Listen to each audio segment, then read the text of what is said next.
विद्यार्थी मित्रांनो, आज आपण पाहणार आहोत कंपनी कायदा म्हणजेच कंपनी लॉ या विषयातील पुढील टॉपिक आणि त्या पुढील टॉपिकचे मल्टिपल चॉईस क्वेश्चन। पुढचा टॉपिक जो आपण पाहणार आहोत तो आहे कंपनीचे घटनापत्रक या संदर्भात।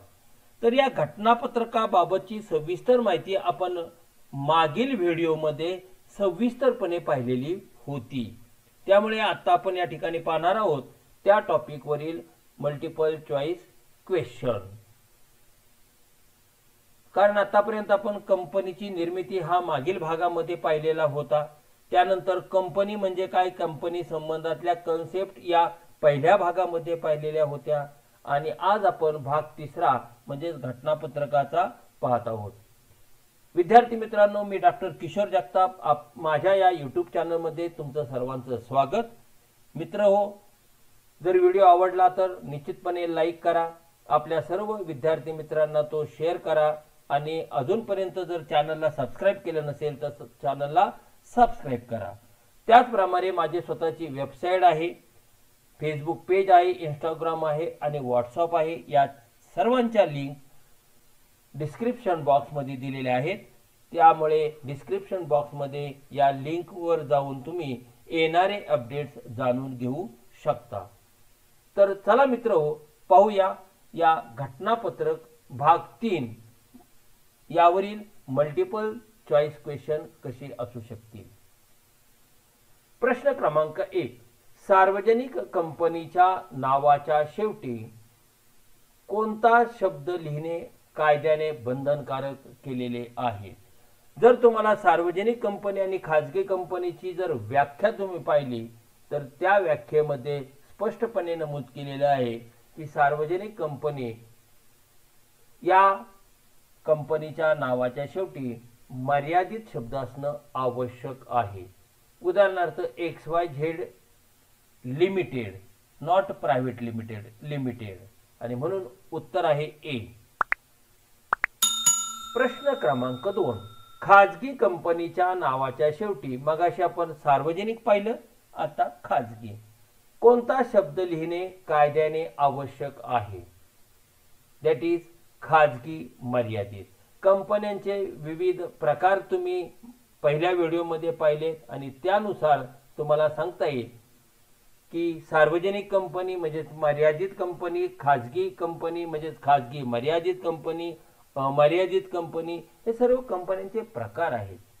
त्यामुळे या शेवटच्या शब्दावरून तुम्हाला लक्षात आलं पाहिजे की ती कंपनी खाजगी आहे का सार्वजनिक आहे। फॉर एक्झाम्पल, जर एखाद्या स्टार या कंपनीचं नाव आहे, आता ती खाजगी आहे का सार्वजनिक आहे, तर स्टार लिमिटेड हा शब्द जर असेल तर ती सार्वजनिक कंपनी, स्टार प्रायव्हेट लिमिटेड असा शब्दप्रयोग आला तर ती खाजगी कंपनी। त्यामुळे या दोन गोष्टी लक्षात ठेवा। या दुसऱ्या प्रश्नाचं उत्तर आहे बी, खाजगी मर्यादित। प्रश्न क्रमांक 3, कंपनीच्या नावात खालीलपैकी कोणत्या नावाचा उल्लेख असू नये। घटनापत्रकातील नामविधानामध्ये कंपनीच्या नाव कसं असावं याबाबतचे नियम दिलेले आहेत। त्यामध्ये असं म्हटलेले पहा की कंपनीचे नाव हे असं असावं की जेणेकरून त्या नावामध्ये कुठल्याही प्रकारे राष्ट्रपुरुषाच्या नावाचा उल्लेख असता कामा नये, सहकारी शब्दाचा उल्लेख असता कामा नये किंवा लोकांच्या धार्मिक भावना दुखावतील अशा शब्दाचा त्यामध्ये समावेश असू नये। म्हणजेच ए, बी आणि सी हे तिन्ही जे शब्द आहेत, राष्ट्रपुरुष, सहकारी आणि धार्मिक, हे कंपनीच्या नावात असू नये आणि म्हणून उत्तर आहे डी वरील सर्व।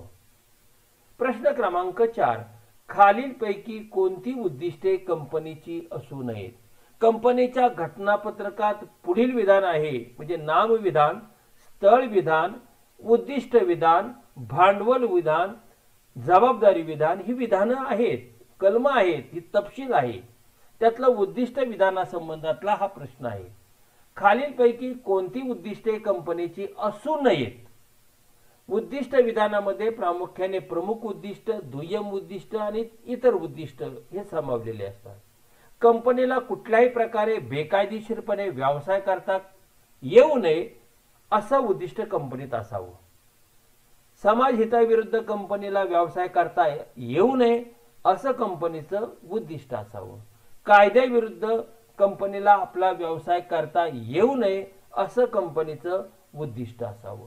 याचाच अर्थ कंपनीची उद्दिष्टे कशी असू नयेत, बेकायदेशीर असू नयेत, समाज हिताविरुद्ध असू नयेत आणि कायद्याविरुद्ध सुद्धा असू नयेत, म्हणजे डी वरील सर्व.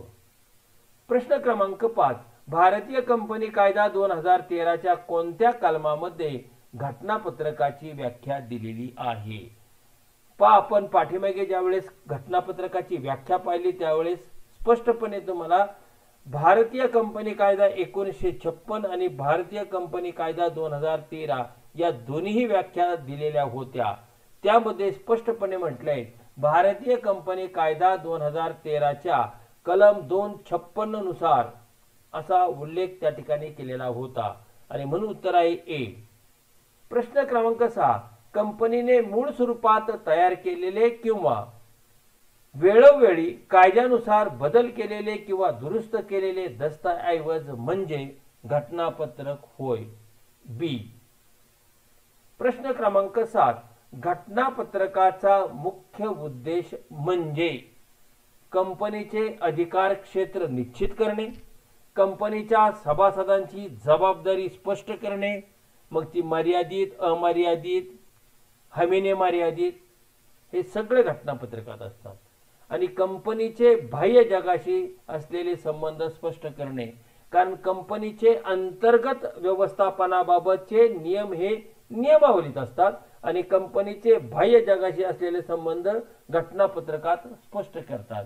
त्यामुळे ए, बी आणि सी हे तिन्ही उद्देश घटनापत्रकाचे आहेत आणि म्हणून उत्तर आहे डी वरील सर्व. प्रश्न क्रमांक 8.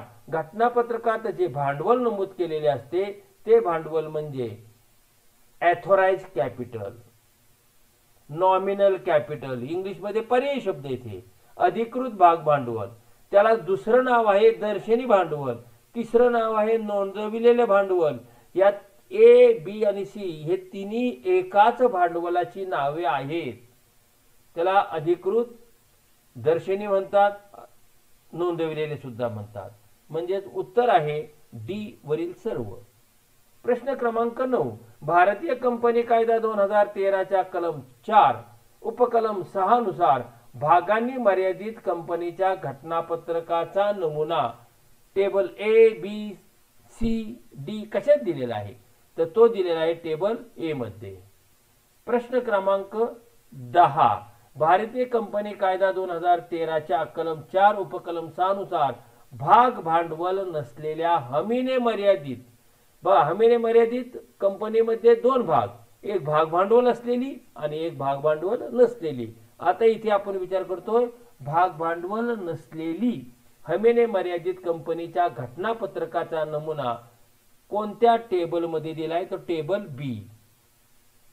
प्रश्न क्रमांक 11. भारतीय कंपनी कायदा 2013च्या कलम 4 उपकलम 6 नुसार भाग भांडवल असलेल्या, आता आले भाग भांडवल असलेल्या हमीने मर्यादित कंपनीच्या घटनापत्रकाचा नमुना हा टेबल सी मध्ये दिलेला आहे. प्रश्न क्रमांक 12. भारतीय कंपनी कायदा 2013च्या कलम 4 उपकलम 6 नुसार भाग भांडवल नसलेल्या अमर्यादित कंपनीच्या घटनापत्रकाचा नमुना म्हणजे अमर्यादित कंपनी दोन प्रकारची, जिला भाग भांडवल आहे अशी आणि जिला भाग भांडवल नाही अशी. नाहीचा विचार आपण या ठिकाणी करतोय आणि अशा कंपनीला घटनापत्रक जे दिले ते टेबल डी नुसार तयार करावे लागते आणि म्हणून उत्तर आहे डी. प्रश्न क्रमांक 13. भारतीय कंपनी कायदा 2013 कलम 4 उपकलम 6 नुसार भाग भांडवल असलेल्या, मगाशी आपण नसलेल्या पाहिलं, अमर्यादित कंपनीच्या घटनापत्रकाचा नमुना हा टेबल ई मध्ये दिलेला आहे. उत्तर ए. प्रश्न क्रमांक 14.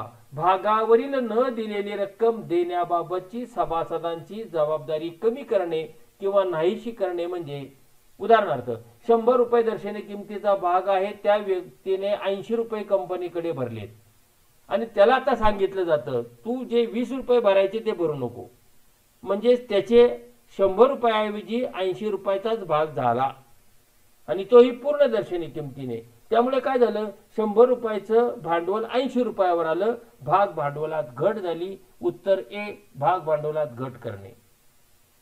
प्रश्न क्रमांक 15, भारतीय कंपनी कायदा 2013 कलम 13 उपकलम 2 नुसार कंपनीच्या नावात स्वेच्छेने बदल करायचा असेल तर त्यासाठी कोणता ठराव संमत करावा लागतो आणि कोण करतं? तर हा ठराव सभासद करतात आपल्या सर्वसाधारण सभेत आणि तो ठराव जो आहे त्याला विशेष ठराव असं म्हणतात.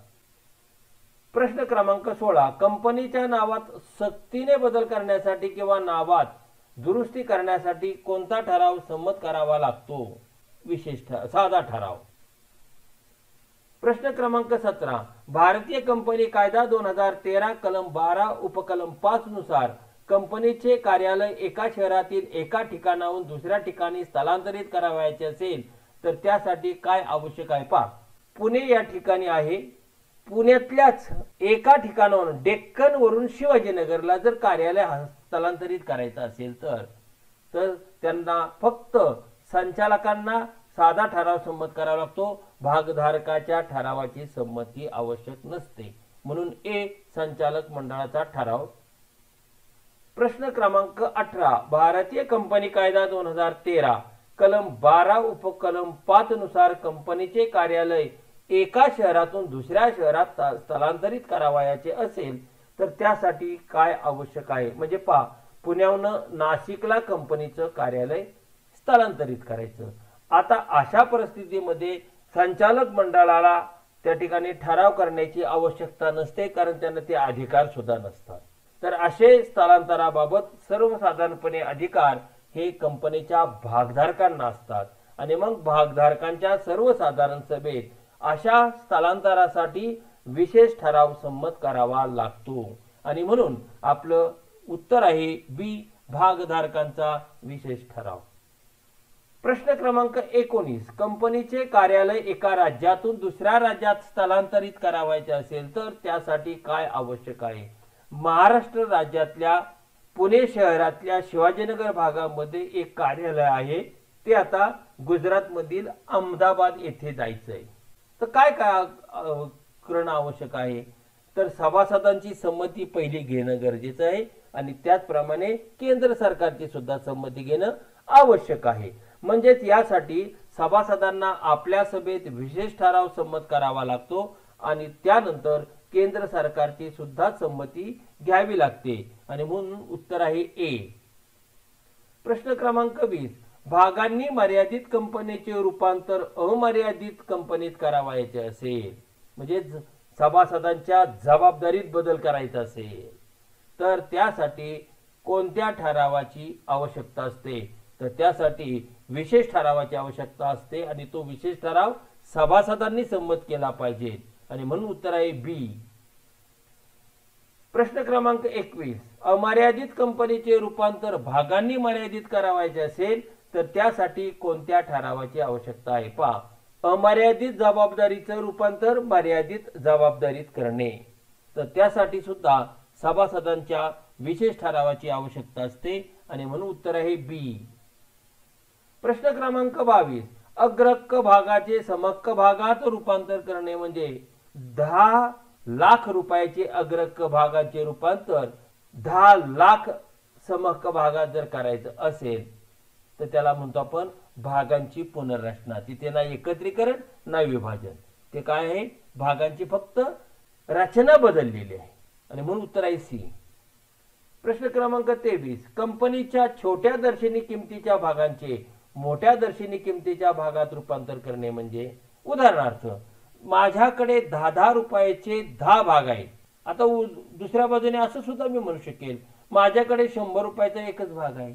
जसं 10 रुपयाच्या नोटा असतात, त्या जर 10 असतील तर 100 रुपयाची किती नोट झाली? 1. म्हणजे काय केलंय, 10 नोटाच्या ऐवजी एकच नोट घेतली, त्याला म्हणतो एकत्रीकरण. त्याला म्हणतो आपण भागांचे एकत्रीकरण आणि म्हणून उत्तर आहे ए.